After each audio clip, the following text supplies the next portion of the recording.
சகோதரர்களே, தாய்மார்களே, வாக்காளர் பெருமக்களே, ஊடக நண்பர்களே, பத்திரிகை நண்பர்களே, அத்தனை பேருக்கும் என்னுடைய முதல் நன்றி கலந்த வணக்கம்.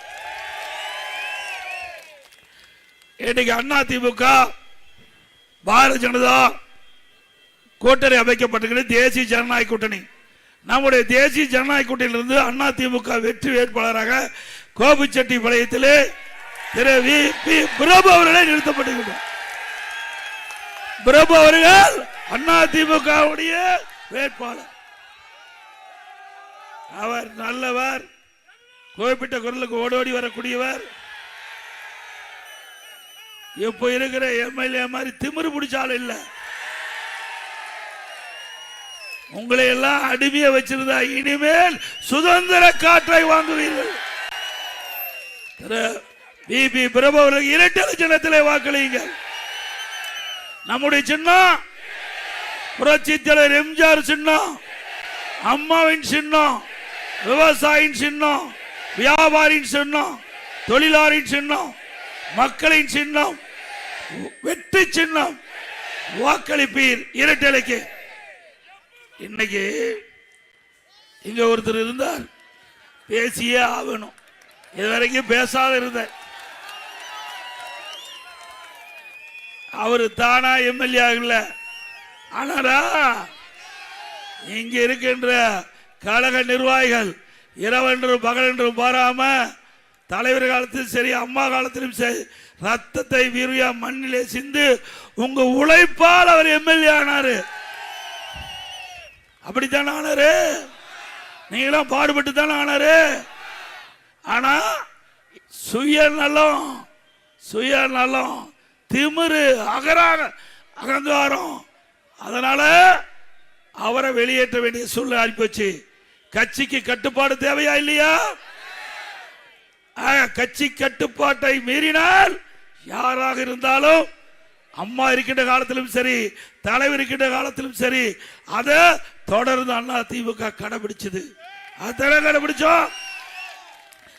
இந்த கோபிச்செட்டிப்பட்டி நகரத்தில் ஒருத்தர் கூட எனக்கு அடையாளம் தெரியாது. அப்படி வச்சிருந்தார். ஒரு ஆளை நீ பார்க்க விட மாட்டார். இங்க நகர செயலாளர் பெரியதர்ஷினி இருப்பார். நான் அப்பதான் பார்த்தேன். என்னை வந்து பார்க்கும் போதுதான் இவர் தான் நகர செயலாளர். அப்படி ஒரு மோசமான குணம் படைத்தவர். ஒரு நல்ல சட்டை போட்டுட்டு போனா கூட பொறுக்காது. கஷ்டப்பட்டு நீங்க உழைச்சு நீங்க சம்பாரிச்சு அதுல வாங்கின சட்டை போட்டுட்டு போனா கூட பொறுக்காத ஆளு நாட்டுக்கு தேவையா? சிந்திச்சு பாருங்க. இன்றைக்கு அவர் செங்கோட்டையன் இருக்கின்ற வரை யாராவது நிம்மதியா வாழ முடிஞ்சுதா?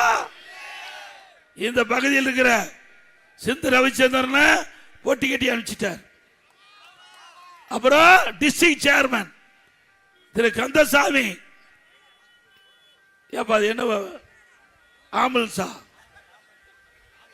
விடுங்க, வழி விடுங்க, போயிட்டு போகுது, வழி விடுங்க தம்பி, போகட்டும். ஆக அவர் என்ன செஞ்சார் பாவம்?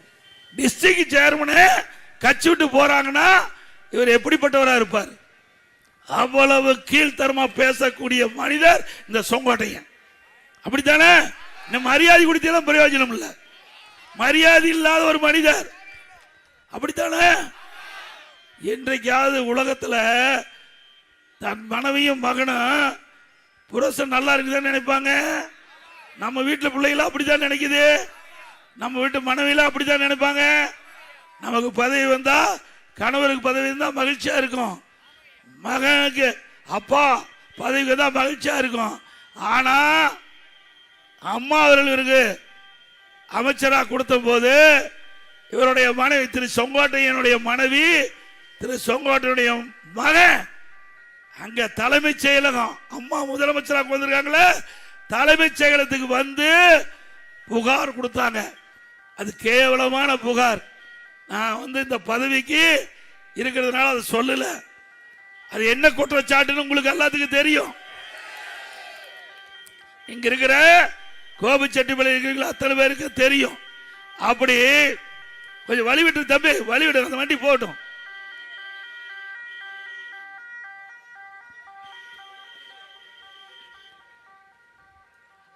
ஆக 2 பேரும் நான் கீழே தான் இருக்கிறேன். செங்கோட்டையனுடைய மனைவி அவர்களும் அவருடைய மகனும் போய் அம்மா கிட்ட பேசினாங்க. பேசிக்கிட்டு படிக்கிறது கீழே இறங்கி பதவி போயிட்டு பதவி உருட்டு விட்டாங்க. அம்மாவுக்கு விசுவாசமானவனா? அம்மாவுக்கு விசுவாசமா இருந்தா பதவி எடுப்பாங்களா? யாரு கம்ப்ளைண்ட் பண்ணது? இங்க நகர செயலாளர் கம்ப்ளைண்ட் பண்ணல, ஒன்றிய செயலாளர் கம்ப்ளைண்ட் பண்ணல, தொகுதியில் இருக்கிற மக்கள் கம்ப்ளைண்ட் பண்ணல, தன்னுடைய மனைவி மகன் அப்படி 2 பேரும் இவர் மேல புகார் கொடுத்து, அது என்ன புகார்னு நீங்களே தெரிஞ்சுக்க. இவர் எப்பேற்பட்ட ஆள் உங்களுக்கு தெரியும், தெரியுமில்ல? அதை நான் சொல்லக்கூடாது, ஏன்னா என்னுடைய பதவிக்கு அது சரியா இருக்காது.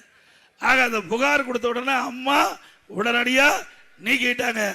பிறகு என்னை அழைச்சி சொன்னாங்க, இப்படிப்பட்ட ஆளு கட்சியில வச்சிருக்கதே தப்பா போச்சு. நான் ஒரு குடும்பத்தில் மனைவியும் மகனும் என் வாழ்க்கையில புகார் கொடுத்தது இவரு தான் அப்படின்னாங்க. வேற யாரும் புகார் கொடுக்கல. யாரு ஒரு கிளை செயலாளர் மேல கூட அவருடைய மனைவியும் மகனும் கொடுக்கல. வேற எந்த ஒரு கட்சியுடைய பொறுப்பு இருக்கிறவங்க மீது அந்த குடும்பத்தை சேர்ந்து புகார் கொடுக்கல. ஆனா ஒரு அமைச்சரா இருக்கிறவரு, பல முறை எம்எல்ஏ இருந்தவர், அவர் மீது அவருடைய மனைவியும் மகனும் புகார் கொடுக்கறனா இவரெல்லாம் மோசமான மனிதர்னு அம்மா சொன்னாங்க. அப்படிப்பட்ட ஆளை, நீக்கப்பட்ட ஆளை நான் முதலமைச்சராகி என்னுடைய அமைச்சர்களை சேர்த்துனதான் நான் செஞ்ச தப்பு. இல்லைன்னா வீதியில போன கையெடுத்து கும்பிடுறதுக்கு யோக்கி இருக்குது அந்த ஆளுக்கு. என்னுடைய அமைச்சரவையில் மட்டும் கெஞ்சி கண்ணீர் விட்டா மனுஷன். இப்பெல்லாம் ஏதாவது பேசுறான், வாய் கொழுப்புல பேசிட்டு இருக்க அந்த மனுஷன். நீ அழுது எனக்கு தெரியாதா? நீ வடிச்ச கண்ணீர் தெரியாதா? நீ இருக்கும்போது, நீ முதலமைச்சர் இருக்கும்போது எனக்கு ஒரு வாய்ப்பு கொடுக்கலனா வேற யாரு கொடுக்க போறா? உண்மையால எனக்கு ஒரு காலத்துல நல்ல நண்பரா தான் இருந்தார். நான் இல்லைன்னு நான் மறுக்கல. நான் இவர் மாதிரி போய் பேச வேண்டிய அவசியம் எனக்கு இல்ல. நான் அந்த நட்பின் அடிப்படையில் நான் கொடுத்தேன். அந்த மரியாதை உங்களுக்கு இருக்குதா? நன்றி மறப்பது நன்றன்று, நன்றே அல்லது அன்றை மறப்பது நன்று 2000 முன்னே ஐயன் திருவள்ளுவர் சொல்லிட்டு போனார். இது மாதிரி மனிதர்கள் எல்லாம் மன்னிக்க முடியுமா? அப்புறம் சொல்றார், அத்திக்கடை அவனாசி திட்டம் எத்தனை வருஷம் நீங்க போராடிட்டு இருக்கிறீங்க? 66 ஆண்டு காலம் போராடிட்டு இருக்கிறீங்க. இது வர வேணும். வறட்சியான பகுதி, அங்க இருக்கிற ஏரி குளம் குட்டையெல்லாம் நிரப்ப வேணும், நிலத்தடி உயர வேணும், விவசாய தேவை நீர் கிடைக்க வேணும், குடிப்பதற்கு தேவை நீர் கிடைக்க வேணும். அம்மா இருக்கும் போதே கொண்டு வர நினைச்சாங்க. அம்மா மறைந்த பிறகு நானும் ஒரு விவசாயி, அதனால விவசாயியுடைய கஷ்டத்தை உணர்ந்து மாநில அரசாங்கத்தினுடைய நிதி, ₹1 மத்திய அரசாங்கத்துடைய நிதி இல்ல, முழுக்க முழுக்க நம்முடைய மாநில அரசாங்கத்துடைய நிதி 1652 கோடி நிதி ஒதுக்கி, 1652 கோடி நிதி ஒதுக்கி திட்டத்தை நிறைவேற்றணும். அங்க அடிக்கல் நாட்டுறேன். பணி வேகமா நடந்துட்டு இருந்தது. கொரோனா காலம் பணி தடைப்பட்டது, மீண்டும் பணி துவங்கப்பட்டது. ஆட்சி மாற்றம் வந்த பிறகு இவர் நிறைவேற்றப்பட்ட திமுக ஸ்டாலின், திமுக தலைவர் ஸ்டாலின் நாம பெற்ற பிள்ளைக்கு அவர் பேர் வச்சுட்டு போயிட்டார். நாம கொண்டாந்து திட்டத்துக்கு அவர் திறந்துட்டு போனார். அதுக்கு பிறகு அங்க இருக்கிற விவசாயிகள், பல விவசாய அமைப்புகள், பல கட்சி மாச்சரியம் இல்லாம திமுக, காங்கிரஸ், கம்யூனிஸ்ட், அதே போல விவசாய சங்கத்தை சேர்ந்தவர்கள் என்னை அழைச்சி நாங்க எல்லோரும் ஒன்னா சேர்ந்துதான் போராட்டம் நடத்தணும். அதனால எல்லோரும் சேர்ந்து உங்களுக்கு வரவேற்பு கொடுக்கிறோம், நன்றி செலுத்தணும் சொல்லி அழைப்பு கொடுத்தாங்க.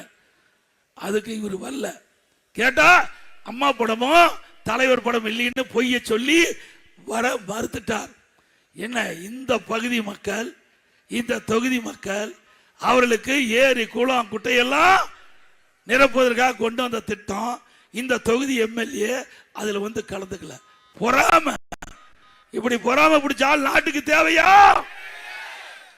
யார் அவருடைய தொகுதி? சிந்திச்சு பாருங்க. அவருடைய தொகுதியிலேயே அவர் இந்த நிகழ்ச்சியில் கலந்துக்கல. யார் ஏற்பாடு செய்யறது? எதிர்கட்சிகள், எதிர்கட்சி சேர்ந்த தலைவர்கள் ஏற்பாடு பண்ணிக்கிட்ட கூட்டம். அவருக்கு இருக்கின்ற உணர்வு கூட உனக்கு இல்லையே. அவருக்கு இருக்கிற உணர்வு கூட இல்லையே. ஓட்டு போட்ட மக்கள், அந்த மக்கள் இன்றைக்கு வளமா செழிப்பா வாழ்வதற்கு தான் இந்த அத்திக்கிட திட்டத்தை கொண்டாந்த. அந்த திட்டத்தை கூட வந்து கலந்துக்கல. அப்புறம் கேட்டா அம்மா படம் இல்ல நான் வரலைன்னு. நீ எங்க நீங்க அம்மாவை மதிச்ச பாருங்க. பள்ளிக்கூடத்தில் போய் சைக்கிள் கொடுக்கிறார். யார் படம்? கருணாநிதி படம், ஸ்டாலின் படம். யோகி இது எப்படி இருக்குன்னு பாரு. செங்கோட்டையனோட யோகி இது பாரு. இந்த பக்கம் கருணாநிதி படம், இந்த பக்கம் ஸ்டாலின் படம். கருணாநிதி படம், ஸ்டாலின் படம் சைக்கிள் கொடுக்கறதுல. இவர் நாட்டு மக்களுக்கு நன்மை செய்யறவரா? அப்பவே பிடிஎம்க்கு போயிட்டாரு. நான் கண்டுபிடிச்சிட்டேன், நீ திமுகவுடைய உளவாளியா இருப்பதுன்னு கண்டுபிடிச்சாச்சு. என்னைக்கு திரு கருணாநிதி படத்தையும் திரு ஸ்டாலின் படத்தையும் போட்டுட்டு போய் நீ விலையில்லா சைக்கிள் மாணவி கொடுத்தியோ, அப்பவே உன்னுடைய முகத்தை கண்டுபிடித்து விட்டோம். நீ சரியான ஆள் இல்ல, அண்ணா திமுக விசுவாசி இல்ல, அண்ணா திமுக உள்ளே இருந்து குழி தோண்டி புதைக்கின்ற ஒரு உளவாளியாக இருக்கிறது கண்டுபிடிக்கப்பட்டு விட்டது. ஆகவேதான் அடிக்கடி ஸ்டாலினை சந்திக்கிறது.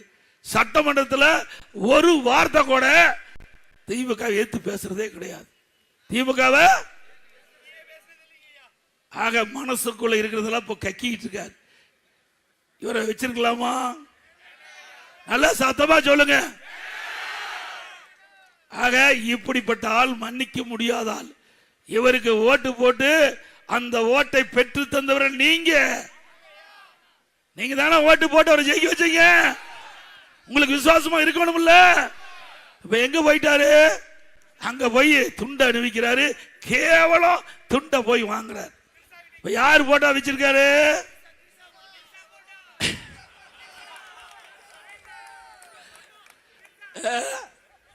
அதுல எல்லாம் கைதேர்ந்தவர்.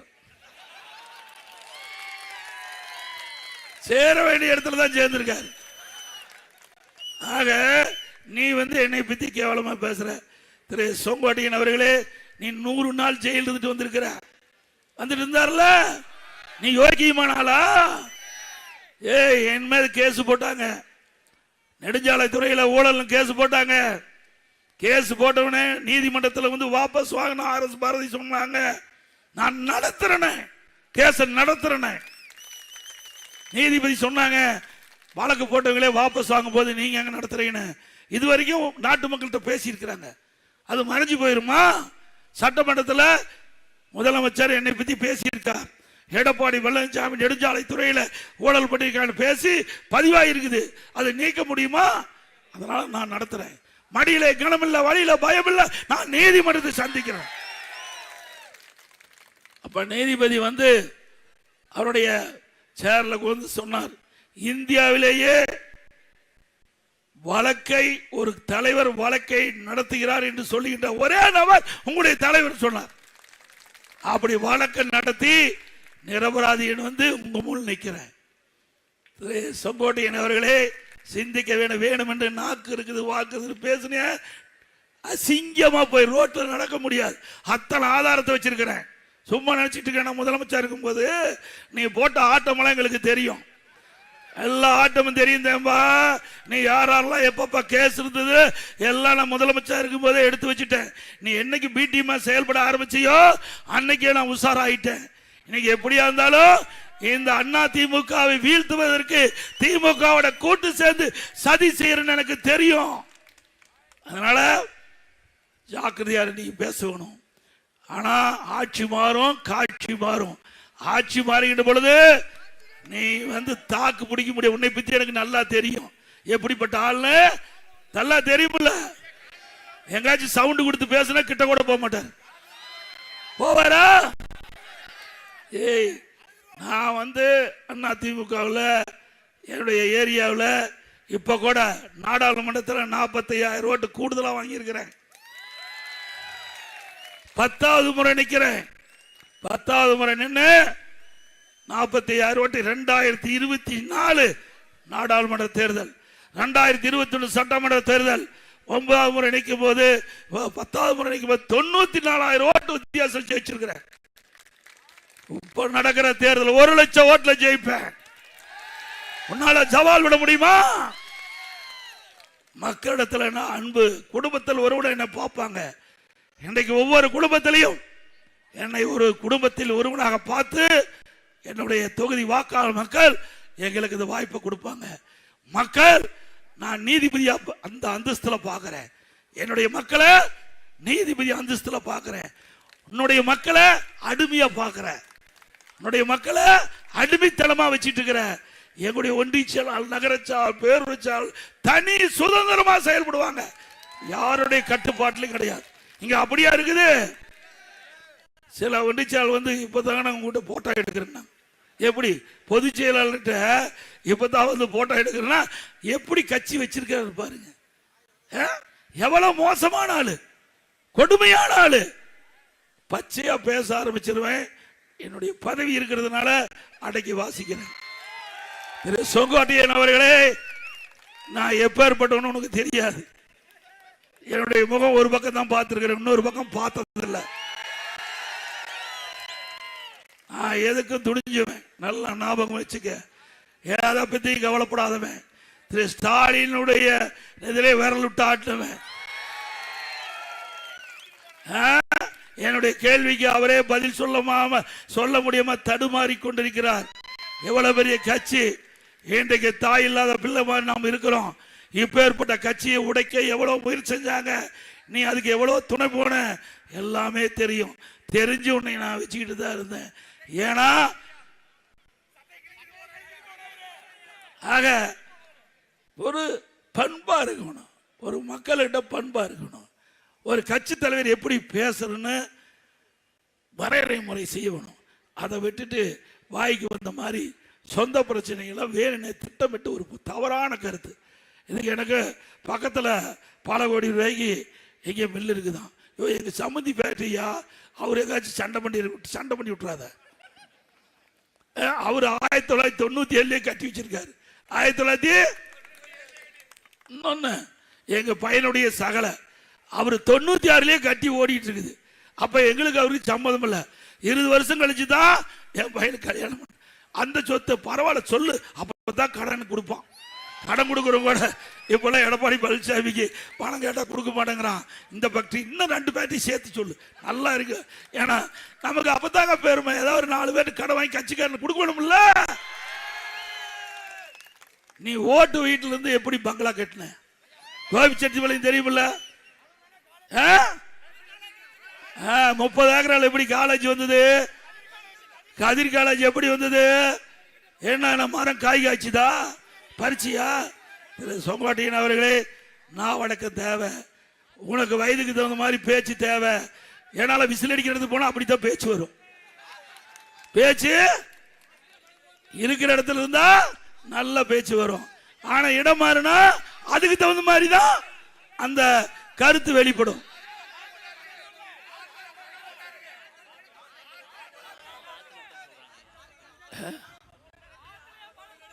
ஆமா, பணம் பிடிக்க வந்து ஆத்துல விட்டுட்டாங்க.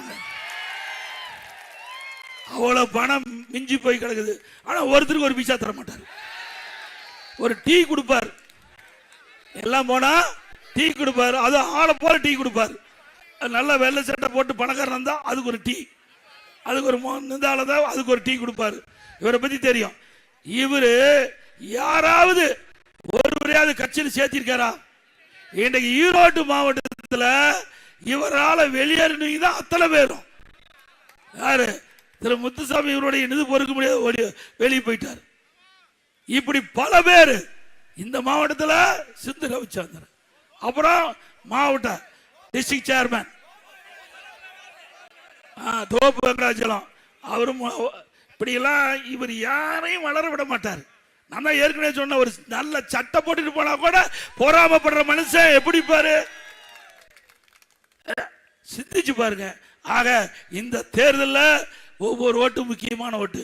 இப்படி மக்களை உதாசனப்படுத்துகின்ற மனிதர் தேர்தலில் போட்டிடுறாரு. அவருக்கு வாக்களிப்பீங்களா? நல்லா சிந்திங்க. நான் விளையாட்டா சொல்லல. 9 தடவை நின்ன, 10 தடவை நின்ன, என்ன கிழிச்ச இருந்த பக்கம் கோபிச்செட்டிப்பாளையத்தில் என்ன செஞ்சாராச்சும் புறவழிச்சாலை நான் எடுத்து தரேன், கண்டுக்கவே இல்லை. புறவழிச்சாலை இன்றைக்கு இந்த நகரத்தில் போக்குவரத்து நெரிசல் அதிகமாக இருக்குது, அமைக்கணும்னு சொன்னார். நான் எடுத்து கொடுக்குறேன், நடவடிக்கை எடுக்கினாரு. ஒன்றுமே இல்லை, அப்படியே கிடப்பில் போட்டாங்க. அண்ணா திமுக ஆட்சிக்கு வந்தா கோபிச்செட்டிப்பாளையம் இன்றைக்கு பிரம்மாண்டமான பகுதி ஆக்குவேன், சொன்னதை செய்வேன். இவர் மாதிரி போய் பேசி வாழ வேண்டிய அவசியம் இல்லை. அப்புறம் பணக்காரனை பார்த்தா தான் பேசுவார், சாதாரண ஆளை பார்த்தா பேச மாட்டார். நான் எப்போ போனாலும் பார்ப்பேன், எனக்கு அவரு தெரியும் இவரு தெரியுமா, இங்க இருக்குன்னு சொல்ல மாட்டார். கோபிச்செட்டிப்பாளையம் தொகுதியில் இருக்கிறவங்க சொல்ல மாட்டார். எனக்கு கோயம்புத்தூர்ல அந்த பணக்காரன், திருப்பூர்ல அந்த பணக்காரன் அப்படின்னு தான் சொல்லுவார். ஆனா இவர் ஓட்டு போட்டு தேர்ந்தெடுத்த மக்கள் ஓட்டுக்காக கஷ்டப்பட்ட பொறுப்பாளரை பத்தி வாயே திறக்க மாட்டார். திறந்திருக்காரா? ஒரு நாளாவது உங்களை புகழ்ந்து பேசியிருக்காரா? என்னுடைய பகுதியில் கட்சிக்காக உழைக்கின்றவங்க பல முறை சேர்மன் ஆகியிருக்காங்க. நான் தலையிடுறதே கிடையாது. ஒரு கவுன்சிலர் கூட நான் தலையிட மாட்டேன், அவகிட்டே ஒப்படைச்சிருவேன். ஒண்டிச்சாலும் நகரச்சாலும் அவையிலே ஒப்படைச்சிருவேன். நீங்களே பாருங்க, இது உங்க கட்சி, இது உங்களுடைய கட்சி. எனக்கு பொதுச்சாளர் பதவி கொடுத்திருக்காங்க, என்னுடைய பதவியை நான் பார்க்கிறேன். ஒன்றிச்சா பதவி ஒன்றிச்சா பாருங்க, நகரச்சாளர் நகரச்சா பாருங்க, பேரூராட்சி பேரூராட்சி, மாவட்ட சார்பணி பொறுப்பால் அவருடைய பதவி பாரு அப்படின்னு சுதந்திரமா விட்டுக்கிறேன். அது மட்டும் இல்ல, எங்களுடைய சேலம் மாவட்டம் முழுவதும் 11 இடம் 10 இடத்துல நான் ஜெயிச்சு கொடுத்தேன். அந்தியூர் கொடுத்தேன். அந்தியூர் இவர் ரெக்கமெண்டேஷன் தான் கொடுத்தேன். 1000 ஓட்டில் தோத்து போயிட்டான். போய் பார்த்தியா, ஓட்டு கேட்டியா? ஏன்னா நீ போனவே இருக்கிற ஓட்டு போயிடும். நீ போய் தலை காட்டினாவே போடுற ஓட்டு போட மாட்டாங்க. அப்படி ஈரோட்டில் நான் தான் சூறப்புளிங்கிற. ஈரோட்டில் இந்த மாவட்டத்தில் நீங்க தானே அதிக நாள் மந்திரியா இருந்தீங்க. எத்தனை தொகுதி கடந்த முறை ஜெயிச்சு கொடுத்தீங்க?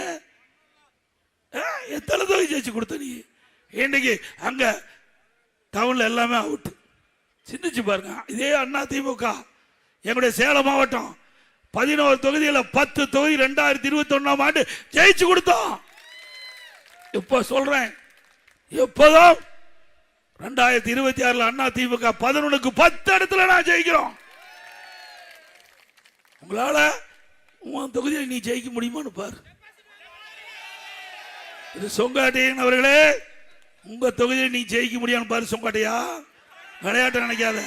உனக்கெல்லாம் மரியாதை கொடுத்து பிரயோஜனமே இல்லை. மரியாதை கொடுக்க வேணுமா? மரியாதை கொடுக்க தகுந்தாளா? என்னைக்கு சிறுமியா பேச ஆரம்பிச்சியோ அன்னைக்கு அப்படி செல்வாக்கு இழந்துட்டார்ல. ஆக வேணுமென்றே திட்டமிட்டு நீ அரசியல் ரீதியா பேசினா பதில் சொல்ல தயார். அதை விட்டுட்டு தனிப்பட்ட முறையில பேசினா நிறைய இருக்குதுங்க. டிவியில போட்டு விட்டுருவேன். கோபியில நடமாட முடியாது. இந்த வீதியில, கோபி வீதியில அத்தனை பேர் காரி துப்பிடுவாங்க. ஞாபகம் வச்சுக்க. விளையாட்டா நீ நினைச்சிடாத. என்றைக்கு வீக்கில் தான் சேனை எடை போட்டுறாத. நான் முதலமைச்சர் இருக்கும் போது யாரெல்லாம் என்னென்ன பண்ணீங்கன்னா எல்லாமே அப்பவே வச்சிருக்கிறேன். அதுக்கு மிந்தி நீ என்னென்னலாம் ஆட்டம் போட்டேன்னு அத்தனையும் எல்லாமே இருக்குது. சொங்கடையன் அவர்களே, ஜாக்கிரதையா பேசுங்க, அரசியல் நீதியா சந்திங்க. நாங்க பதில் சொல்ல தயார். அண்ணா திமுக ஆட்சிக்கு வந்தா நிறைய திட்டங்களை நிறைவேற்றுவோம். அத்திக்கீழ் அவனாசி திட்டத்தில் விடுபட்ட பகுதி அனைத்தும் சேர்த்து கொள்ளப்படும். அதே போல விவசாயிகள் வாங்கிய தொடக்க வேளாண் கூட்டுறவு வங்கியில வாங்கிய விவசாய கடன் தள்ளுபடி செய்யப்படும். நிறைய திட்டங்களை நிறைவேற்றுகிறோம். மீண்டும் அம்மா ஆட்சி வளர்ந்தவுடன் தேவையான திட்டங்களை நிறைவேற்றுவோம். நீங்க எப்ப வேணாலும் நேரடியாக நீ வந்து பார்க்கலாம். எப்பொழுதும் என்னை நேரடியாக பார்க்கலாம். ஆக அண்ணா திமுக என்பது ஒரு வலிமையான இயக்கம். ஒரு நம்முடைய கூட்டணி வலிமையான கூட்டணி. அண்ணா திமுக, பாரதிய ஜனதா, பாட்டாளி மக்கள் கட்சி, அம்மா மக்கள் முன்னேற்ற கழகம், ஐஜேகே, அதே மாதிரி நம்முடைய வாசன் அவருடைய அமைப்பு, இப்படி பல கட்சிகள் ஒன்றாக சேர்ந்து இந்த தேர்தலை சந்திக்கிறோம். இந்த தேர்தல் மிக மிக முக்கியமான தேர்தல். இதில் பல கோரிக்கை கொடுத்துருக்கிறீங்க. விவசாயிகளுக்கு நெல் கொள்முதல் நிலையங்கள் கேட்டிருக்கிறீங்க. அதை ட்ரெய்லர் மூலமாக அமைச்சு கொடுக்கப்படும். கோவை கிரிப்பெல்லாம் ஓடை தூர்வாரி கழிவுநீர் சுத்தமா அது சுத்தகரிக்கணும், அதை செஞ்சு கொடுக்கப்படும். ஈரோடு நம்முடைய கோபிச்செட்டிப்பாளையத்தில் இருக்கிற மருத்துவமனை சிறந்த மருத்துவமனையாக மாற்றி கொடுக்கும், அனைத்து வசதியும் கூடிய மருத்துவமனையாக ஆற்றி கொடுக்கப்படும். இந்த கோபி சட்டமன்ற தொகுதி நிச்சயமாக என்னுடைய எடப்பாடி சட்டமன்ற தொகுதியோட கூடுதலான வசதி நாங்கள் செய்து கொடுக்கிறோம். இன்றைய தினம் 297 அறிவிப்புகள் நாங்கள் வெளியிட்டிருக்கிறோம். அதில் முக்கியமான அறிவிப்பு, அதிமுக ஆட்சிக்கு வந்த உடனே இந்த விலைவாசி மின்னை முற்றுகையால் உயர்ந்து போச்சு. ஒரு கிலோ அரிசி 30 ரூபாய் ஏறி போச்சு, பருப்பு 60 ரூபாய் ஏறி போச்சு, எண்ணெய் 1 லிட்டர் 60 ரூபாய் ஏறி போச்சு. ஏறி போச்சுல்ல? அதை பற்றி இந்த அரசாங்கம் சிந்திச்சுதா? விலை குறைக்க எந்த நடவடிக்கை எடுக்கல. அதிமுக அரசாங்கம் தான் விலை குறைப்பதற்குண்டான நடவடிக்கை எடுப்போம். அதே போல கட்டுமான பொருட்கள் இன்றைக்கு ஜல்லி விலை, எம்சாண்டு எல்லா விலை ஏறி போச்சு, சிமெண்ட் விலை ஏறி போச்சு, கம்பி விலை ஏறி போச்சு, செங்கல் விலை ஏறி போச்சு, மரம் 200% ஏறி போச்சு. இந்த மாதிரி வீடே கட்ட முடியாது. அதே போல மின் கட்டணம் 67% உயர்த்திட்டாங்க. 67% மின் கட்டண உயர்வு. கடைக்கு இது முனிசிபாலிட்டி நகராட்சி 100%, 150% கடைக்கு வரி, 150% கடைக்கு வரி. அதிமுக ஆட்சியில் 1000 ரூபாய் கட்டினா 2500 ரூபாய் வரி கட்டணும். அதே மாதிரி வீட்டு வரி 1000 ரூபாய் கட்டினா இப்ப 2000 ரூபாய் கட்டணும். 100% வீட்டு வரி ஆண்டுக்கு 6% உயர்த்தப்படும் என்று அறிவிச்சுட்டாங்க. அதோட குப்பைக்கு வரி போட்டாங்க, குடியிருக்கு வரி. இப்படி வரி மேல் வரி போட்டு விலைவாசி உயர்வுகளை மக்கள் பாய்க்கிறாங்க. அதிலிருந்து அவரை காப்பாற்றுகின்ற விதமா எல்லா குடும்ப அட்டைதாரருக்கும் அவருடைய வங்கி கணக்கில் 10,000 ரூபாய் சிறப்பு உதவித்தொகை அனைத்து குடும்ப அட்டையில் இருக்கின்ற குடும்ப தலையின் மீது மாதந்தோறும் 2,000 ரூபாய் வங்கி கணக்கிலே செலுத்தப்படும். எல்லா குடும்ப அட்டைக்கும் விலை இல்லாம ஃப்ரிட்ஜ் வழங்கப்படும். நம்முடைய பெண்களுக்கு அம்மா இருசக்கர வாகனம் 5 லட்சம் பேருக்கு கொடுக்கப்படும் 27,000 மானியத்தில். எல்லா குடும்பத்தாருக்கும் வருடத்திற்கு 3 கேஸ் சிலிண்டர் விலை இல்லாமல் வழங்கப்படும். ஒவ்வொரு ஆண்டும் தைப்பொங்கல் வருது, பொங்கல் தொகை கொடுக்குறாங்க, அதோட 1000 ரூபாய் பணமும் ரொக்கமாக கொடுக்கப்படும். ஒவ்வொரு தீபாவளி பண்டிகை வருது, அந்த தீபாவளி பண்டிகை போது நம்முடைய பெண்களுக்கு அற்புதமான பட்டு புடவை வழங்கப்படும். பெண்கள் தான் நகர பேருந்துல கட்டணம் இல்லாம பயணம் பண்றாங்க. இனிமேல் ஆண்களும் நகர பேருந்துல கட்டணம் இல்லாமல் பயணம் செய்யலாம். இப்ப ரேஷன் கடையில போடுற அரிசி தரம் குறைவாக இருப்பதாக என்னிடத்திலே புகார் வந்திருக்குது. அதிமுக ஆட்சி அமைந்தவுடனே ரேஷன் கடையிலே போடப்படுகின்ற அந்த விலையெல்லாம் அரிசி கடையில் வாங்குற அரிசி மாதிரி நம்பர் 1 அரிசி போடப்படும். ரேஷன் கடையில் எத்தனை ஆயிரம் கோடி செலவானாலும் அதை பத்தி கவலை இல்லை. ஏழைகளுக்கு ரேஷன் கடையில் வழங்கப்படுகின்ற அரிசி தரமான அரிசி. இன்றைக்கு கடையில் வாங்குற அரிசி விட தரமா இருக்கும். அதே போல அரிசி தான் நம்ம விலை இல்லாம கொடுக்கிறோம். இனி பருப்பு விலை இல்லாம கொடுக்கப்படும், எண்ணெய் விலை இல்லாம கொடுக்கப்படும் ரேஷன் கடையில்.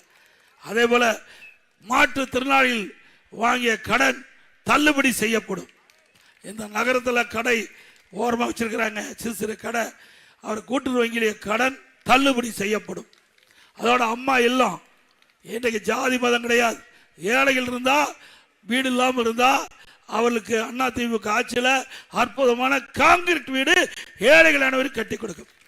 அதே போல பட்டியலின மக்கள், ஆதி திராவிட மக்கள், அருந்திதீர் மக்கள், மலைவாழ் மக்கள், அந்த மக்கள் வீடு இல்லாமல் இருந்தால் அவர்களுக்கும் அற்புதமான காங்கிரீட் வீடு கட்டி கொடுக்கப்படும்.